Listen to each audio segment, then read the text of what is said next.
Hello साथीहरू welcome back to in my new blog. Finally guys हिजो चाहिँ म साइड पार्क घुम्न गएको थिएँ किनकि त्यहाँ अङ्कलहरूले मलाई बोलाउनु भएको थियो साइड पार्क आइज भनेर। तर दुःख चाहिँ धेरै पाइयो, हिँडेर गएको थियौँ के अरे बाटो नदेखेर चाहिँ जङ्गलमा चाहिँ धेरै घुम्यो है।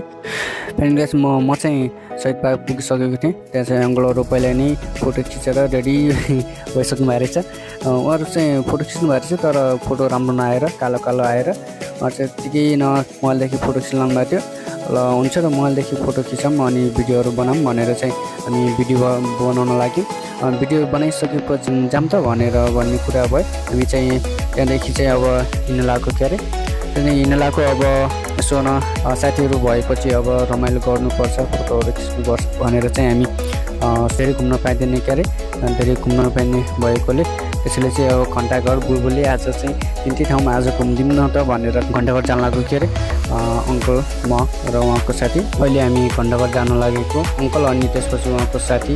मैले उहाँलाई चिन्दैन बट अङ्कलको साथी भएपछि मेरो पनि साथी हुनुभयो। सो चाहिँ हामी हिँडियो घन्टाघर हिँडिसकेपछि हामी त्यहाँ पुगी पनि हाल्यौँ किनकि हामी छिटो छिटो हिँड्ने मान्छे हो नि त। त्यसैले हामी घन्टाघर पुगेको थियौँ। बाफ्रे कस्तो गर्मी भएको हो कि अनि लास्टै गर्मी भएको थियो, त्यही भएर हामी त्यहाँ धेरै बस्न सकेनौँ। अब यहाँ एक दुईवटा फोटो खिच्यौँ भनेर हामी फोटो खिचिसकेपछि हामी त्यहाँदेखि पनि हिँडिहाल्यौँ किनकि त्यहाँ धेरै गर्मी थियो नि त। त्यसैले हामी बुलबुले गयौँ। बुलबुले गइसकेपछि त्यहाँ चाहिँ यस्तो शीतल थियो त्यही भएर हामी शीतल तापेर एकछिन सोनु आराम गरौँ न त, लास्टै खुट्टा दुखिरहेको छ भनेर भन्नुभयो। केही समय आराम गरिसकेपछि अब कति धेरै बस्नु गइजाउँ न त, कति आराम गर्ने घरतिर गइजाउँ न त भनेर भन्नुभयो। हुन्छ गइजाउँ न त, एउटा फोटो खिचौँ बुलबुले आए बाबा भनेर भन्नुभयो। त्यसैले चाहिँ दुईवटा फोटो खिचेर हामी चाहिँ लाग्यो घरतिर।